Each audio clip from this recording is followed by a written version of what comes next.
Dr. Peter Apiahene and Hajia Salima Ahmed Tijani as members of the Electoral Commission. CODEO warned that these appointees have the tendency to make the EC look partisan and affect the credibility of future elections. Take a listen to Reverend Dr. Fred Dogbe read the address on behalf of CODEO. We are painfully aware that voluntary and constitutionally grounded revocation of these unfortunate and democratically problematic EC appointments by the President is extremely unlikely. However, nothing stops the affected appointees, namely Dr. Peter Apiahene and Hajia Salima Ahmed Tijani, from voluntarily and honorably resigning from membership of the EC. This will be in the supreme interest of our country's continued democratic progress, election peace, and credibility, and indeed the overall national interest. While both Dr. Apiahene and Madam Salima Ahmed Tijani meet the generic benchmark qualification stipulated under Article 44(1), that is the same qualification one must satisfy to be a member of Parliament, we believe strongly that, having regard to the independent and non-partisan nature of our Electoral Commission and its mandate, the spirit of the Constitution demands far more in the way of one's suitability to be a member of the EC. We accordingly call on Dr. Peter Apiahene and Hajia Salima Ahmed Tijani to do the honorable thing and resign. And so that's the position of CODEO. We'll get much more details in terms of the appointees involved here and what CODEO is saying about them. But fortunately, Dr. Kojo Asante Pumpuni, Director of Programs and Advocacy at CDD, joins us on the telephone now. Thank you, sir, for your time. Did CODEO do any independent research to verify this so-called affiliation to the NPP? Yeah. And good evening to your listeners. Yeah, I mean, the best we can. The appointments did not come with any biographical data, which is, even in terms of recent convention, if you recall, when Madam Jimensa and the others were appointed, at least there was a period of nomination. It was advertised, their biographical information was shared, and everybody kind of knew their track record. So that didn't come. So basically, you have to rely on what is sort of openly available, and that's what we have gathered so far. And I think, having seen whether it's videos and all of those things, it's quite clear that, this affiliation is strong, is open, and because of that, for an institution like Electoral Commission, where the referee is supposed to mediate and oversee competition between parties, it is certainly unsuitable. And in relation to Hajia Salima Ahmed Tijani, all we hear is that she has some family ties to persons perceived to be NPP members. They are not perceived. These are family members who have held public offices in the MPP. So they are not maybe just carry members or anything. These are office holders, And as I say, the perceptions of independence in an important role as an electoral commissioner that is overseeing political competition makes the conflict of interest situation a lot too much pronounced. And that's why even in the case of Hajia, it's not tenable. I mean, there's no way if the other parties are participating in this process will feel comfortable with those kinds of family arrangements. You take an analogy like even football. If the referee had a brother on the team of one of the other opponent would definitely scream help. So I think it's the peculiarity of the Electoral Commission makes this particular, conflict issue not one that you can cure easily. I'm sure if Hajia, and I'm sure she's well-meaning, she wants to serve her country, if she was at the Lands Commission, I don't think you would have this kind of problem. We are in a democracy bound by the dictates of the 1992 Constitution. Dr. Santi, which part of the law has been breached by these appointments? Oh, I mean, the law does not say that you can, the law does not indicate that the person doesn't have to be a card-carrying member and all of that. But the spirit of the Constitution and the design of the Electoral Commission is very, very, very clear. So the independence of the Electoral Commission, and I mean just by logic, that if you are not going to take the model like in Liberia and other places where all the parties are represented on the Electoral Commission and they can all take decisions together like an IPAC type of thing, and you are talking about an independent Electoral Commission, then that Electoral Commission has to be independent because the players are political parties. So for me, it's just common sense. It's a tradition that we have, preserved after the 1992 debacle. If you recall, that was the first time where the opposition felt that the entire commission was appointed by one president, and then they felt that they were part of a regime that were not independent, and that led to the stolen verdict. And we did a lot of work since 1994 to try to build confidence. And I think there has been a tacit arrangement that everybody appreciates and understands. Once you open the door to allow people who have these clear sort of partisan affiliations and concerns onto the Electoral Commission, you are opening it up for a real problem for all of us. And the stakes are very, very high for a country like Ghana.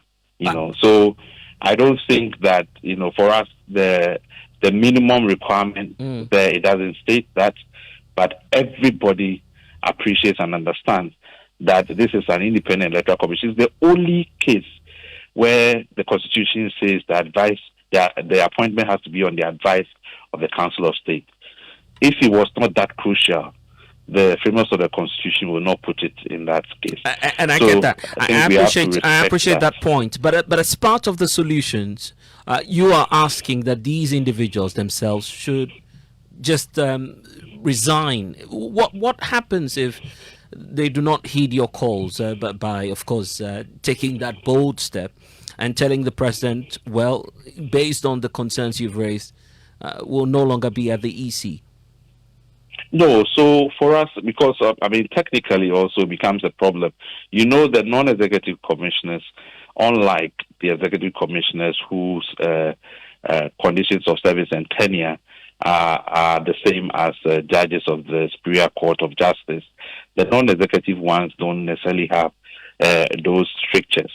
So it is very difficult, once the appointment has been made, for you to go through the process of removal like the other cases. So the first step is really to appeal to their conscience. Of course, when you are giving this, it's a proud moment. I'm sure Dr. Pierre Hini and Hajia are well-meaning Ghanaians. They want to serve their country and so on and so forth.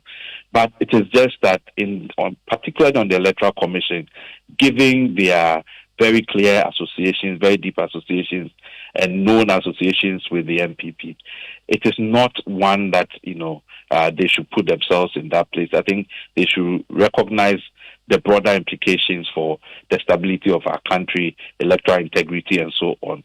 And maybe, as I said, it hasn't dawned on them until these matters have been raised. So the first is to appeal to them, first of all, to consider resigning. And I think that is the best, I think it's the most patriotic thing they can do to help preserve, the sanctity of our Electoral Commission and also our democracy. So I think the call is in the right order. And give them time to reflect on the situation and do the right thing. Grateful. Dr. Kojo Asante Pumpuni, Director of Programs at CDD Ghana. But there are a lot more concerns contained in this document released by the domestic election observers. My colleague Kweku Asante monitored that press conference, joins us live on the telephone lines now. Kweku, so let's talk about Dr. Dr. Piahini, who's, of course, under intense scrutiny now. The fact that he has some connections to the New Patriotic Party. Draw that link to us based on the findings from CODEO.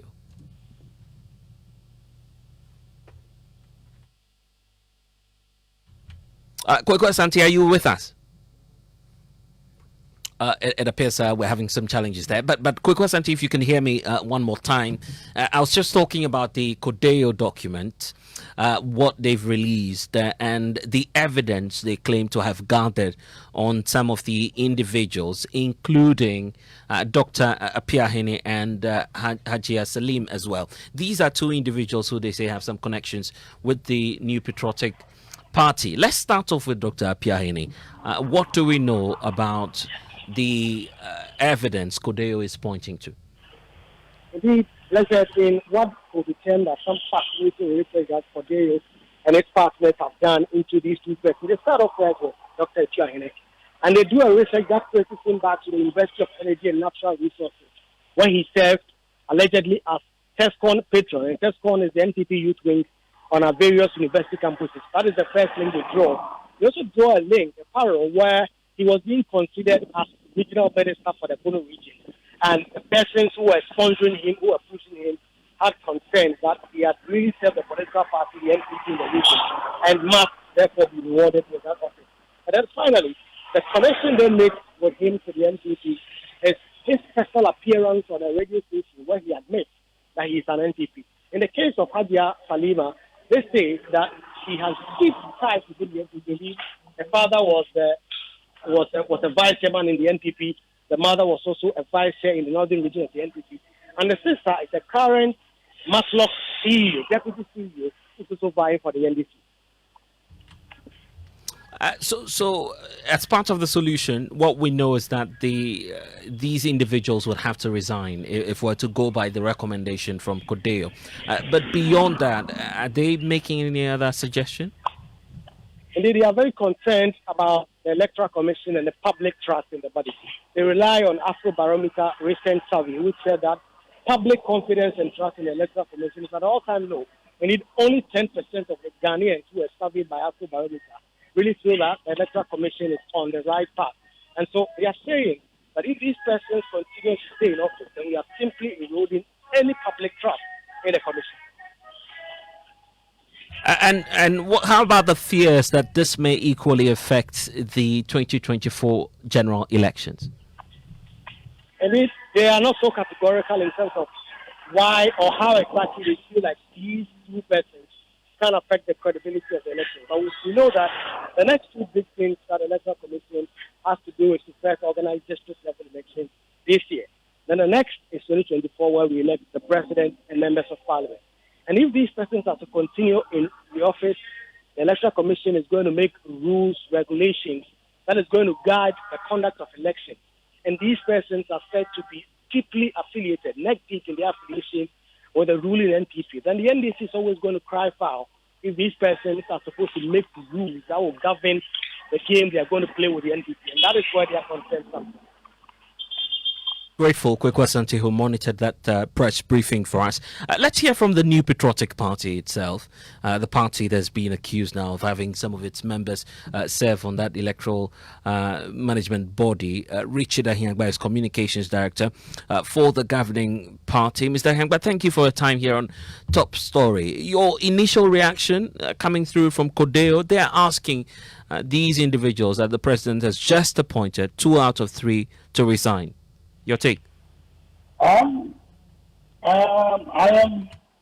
been listening, and I'm not quite sure if I follow, particularly the rationale that is advancing. But I hear the conversation in relation to public perception and confidence in the EC at an all-time low. have a copy of that Afrobarometer report that he's talking about.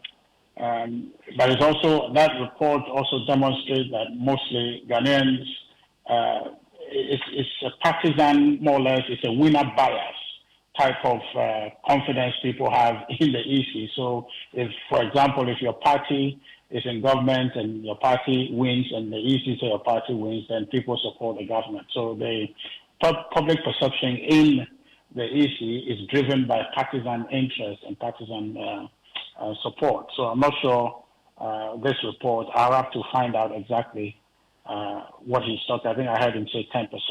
But we all must work to ensure that the EC, given the centrality of its work to our democracy and its growth, we should all pay attention to it. But that does not constitute the call that they are making. It's not necessarily wrong, but it shouldn't also be seen as the way to go, because the president has a responsibility to appoint. And the people he must appoint are Ghanaians. And Ghanaians, I'm sure you have sensitivity to a party, one party or the other. And people know, or in private, people know you have affiliation or may support or may vote for a party. And so should that constitute a basis that you cannot, notwithstanding your competence to do a piece of work?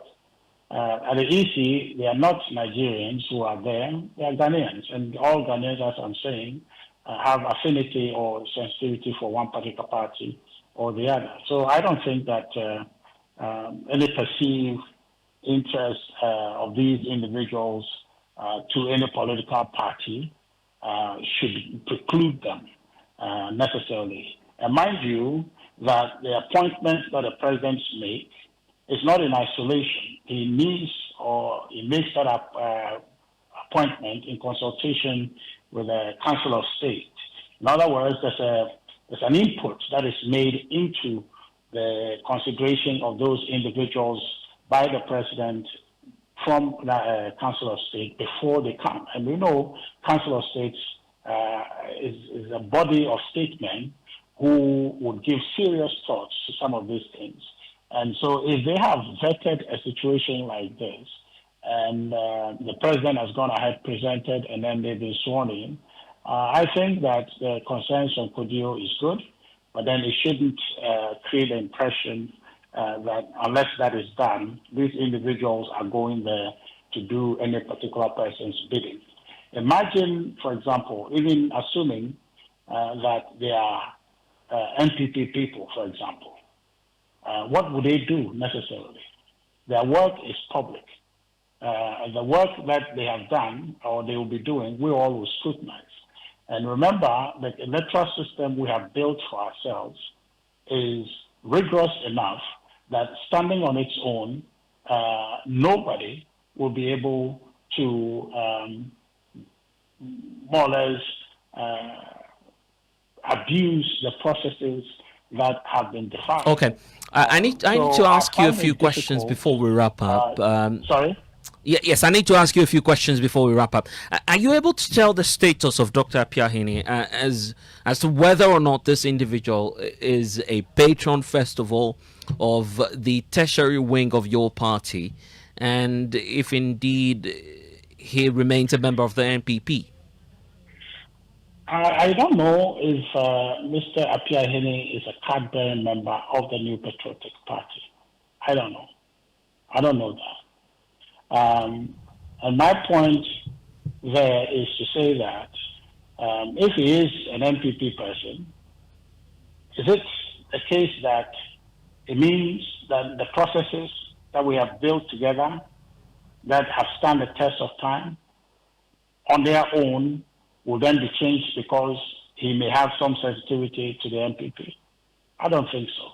We're talking about the Electoral Commission. As part of its the organization's motto itself, it says that it is, of course, set out to do and carry out fair and independent, of course, elections management. That's what they're set out to do. But by being lean towards one of the sides, you agree that could compromise the integrity of the outcome, isn't it? I don't think so. The processes themselves have built-in integrity in the processes. So if the processes are allowed to unfold the way it's been set out, I don't think that anybody, even if the election is supervised by the president, in which he may be a candidate or his preference will be the candidate in the election, because the processes we have built are robust. Now, there was time here where people make the allegation, true or false, that the former EC was NDC card-bearing person was going to contest for an NDC parliamentary candidate. Does that change anything? Does that make it so that he was able to call the election for the NDC? Well, Richard, it's not established that, No, of course, let's just get the facts right. It's not allegation. Yes, precisely. But so now you have. I'm sorry, Richard. Just hold on for me. Now you have CODEO. This is a reputable institution that, in fact, you, the NPP, work with. CODEO is coming out to say they have evidence to back the claims that these are all NPP affiliates. This is contrary to the case of Charlotte Osei. But just hold on for me. Let's get the position of the NDC also on this. Mustafa Gbande, Deputy General Secretary of the party, joins us on the telephone lines now. Mr. Gbande, you've heard Richard Ahiagba, the Communications Director of the NPP, touch on how they believe that irrespective of who's at the top managing affairs of the EC, what's paramount is that the votes of the people must count. You believe so? Thank you very much. I think that Richard is far from the reality, and it's important to state that His Excellency the President clearly have defiled the independence of the Electoral Commission and have rendered it a political institution by appointing members of his party, known operatives and activists of his party. One of the commissioners, His Excellency the President, appointed recently from the Bono region, was actually the director of IT for the MPP in the 2020 election. And so you cannot call such an individual an ordinary Ghanaian who would qualify to represent these very preserved institutions by the Constitution of the Republic of Ghana. To think that he will not be biased or he will not be politically interfering in the activities and functions of the Electoral Commission. We believe that the nominees themselves must see that their integrity, the independence of their work will not be that which the public will trust because of their affiliation with the MPP. The one from Eastern Region is a known political activist of the one of the assistants of the MP from Praeso. He's known in the MPP. We know that. And so in the discharge of the work of the Electoral Commission or the Electoral Commissioners, it is not for them to say that they are biased or not. It is for bystanders and people who are stakeholders of the election to come to the conclusion that their practices were independent or not. I get the point. Mr. Gbande, unfortunately, we've run out of time. We need to go. 30 seconds each to both of you. What's the way forward? Richard Ahiagba, will you speak to Dr. Piaheni? I believe he's your good friend, for him to resign and to pave way for a more independent person. I would say good evening to my brother Mustafa there. I think that if you give me that responsibility, I'll tell Mr. Piaheni to go to the AC and do work according to conscience and work for the furtherance of our democracy. The Electoral Commission is supposed to be independent. We should go there and be an independent member of the commission. And very briefly, is the president And very briefly, is the president willing to take responsibility for whatever outcome there may be if indeed things don't go well? All right. Well, certainly, if he works according to conscience, and all of us are observant and participate as we ought to participate, I believe that the outcome will be a collective outcome and will not be of one individual. All right, then. Thank you for joining us, Richard Ahianba. Mr. Van Bundy, briefly, 10 seconds, the way forward for the NDC. They should not just resign. They should resign, and the president also apologizing to the people of Ghana for what he has done. It's just a straightforward call that the president has erred. The president's appointment is not in good faith. All right. You cannot ask people who are political activists to exhume themselves from what they are more interested to be, making sure their party wins an election. All right. I'm grateful. Thank you, Mustafa Gbande, Deputy General Secretary of the NDC. Next is Newsnight.